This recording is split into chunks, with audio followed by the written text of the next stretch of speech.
Hello and welcome to DCBA. In this lecture, we'll be studying about the relative density. Now, you might have heard about density. We all know what density is. Density is what density is equal to mass per unit volume, right? And its units are kg per meter cube or Newton per meter cube, right? Newton per meter cube, kilonewton per meter cube. Basically in any form where you express your mass in terms of whatever quantity and volume in terms of whatever quantity. But what is this relative density? A very important term as far as geotechnical or soil mechanics is concerned. So let us see this particular example in which I have two kinds of soils. One in which the volume of solids is Vs. The other one also has same volume of solids as the previous one. First one having volume of voids. The second one also having the same volume of voids. So what's the difference here? As you can see that this volume of voids is divided into volume of water. Some part is volume of water and some part is volume of air. But here the entire part is volume of air. Now how will this affect your soil, or how will this affect the density basically, right? So if I just try to contain that soil in a cube sort of thing or in a container sort of thing, so I can arrange my soil particles. This is just a hypothetical thing, okay, not an exact thing. So I can arrange my soil particles. These are my soil particles, as you can see, the same color. These are my water particles, blue color, and in between whatever is there is your air. Now as I told you that the volume of solids is same here, right? So same number of solid particles I'll be showing here. In between it has air. Okay, there is no water here, right? So what happens if I try to squeeze, or if I try to compress this soil? This soil may get like this. It may reconfigure its shape and it may get like this, right? What will happen if I try to squeeze this soil, or if I try to compress it? It will get even more smaller, correct?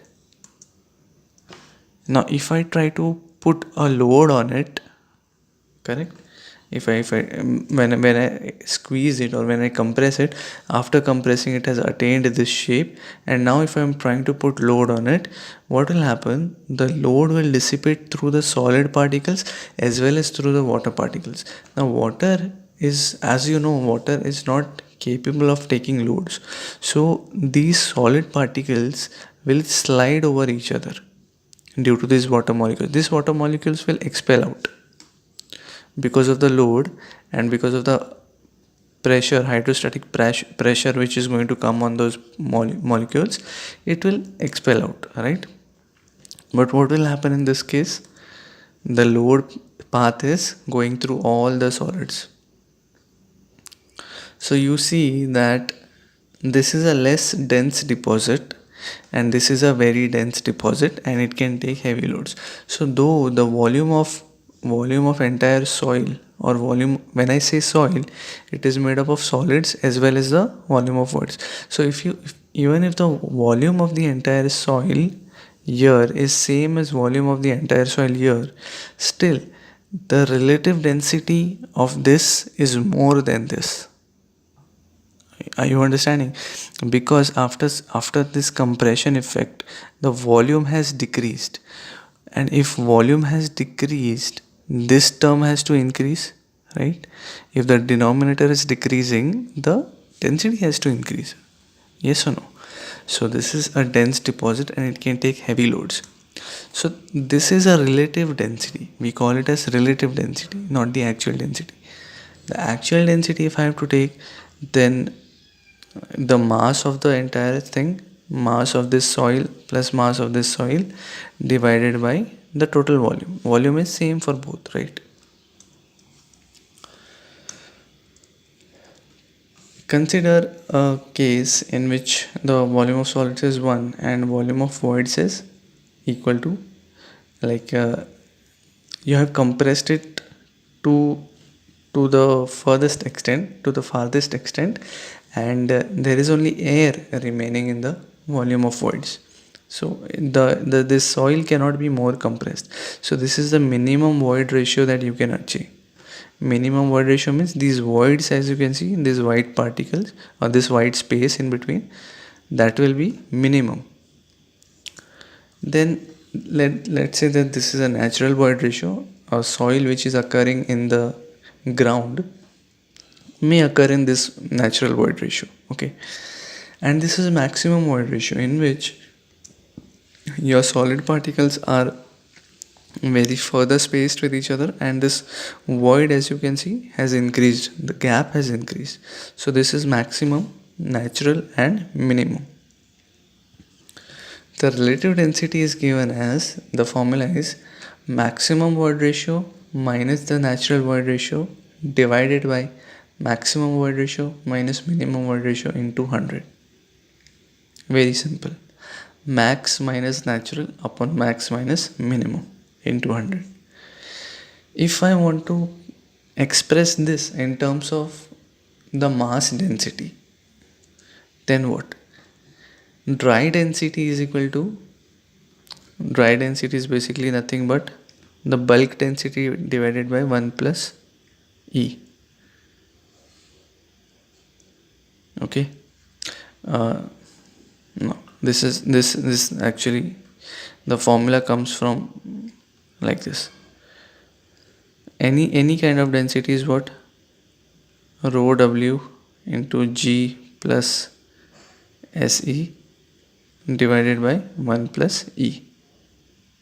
Correct? Rho W G plus SE into 1 plus E divided by 1 plus E. Now for a dry density, your saturation will be 0, so this term goes away, right? So what is left is rho W G upon 1 plus E. Yes?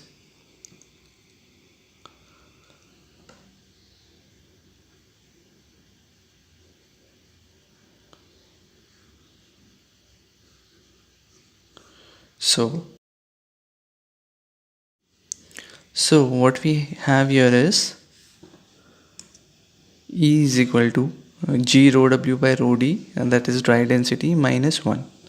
So E is equal to G into rho W upon rho D minus 1. If I substitute this in these formulas, then I'll get G rho W upon rho max for E maximum, minus 1 minus G rho W upon rho D minus 1 upon G rho W upon rho max minus 1 minus G rho W upon rho minimum minus 1.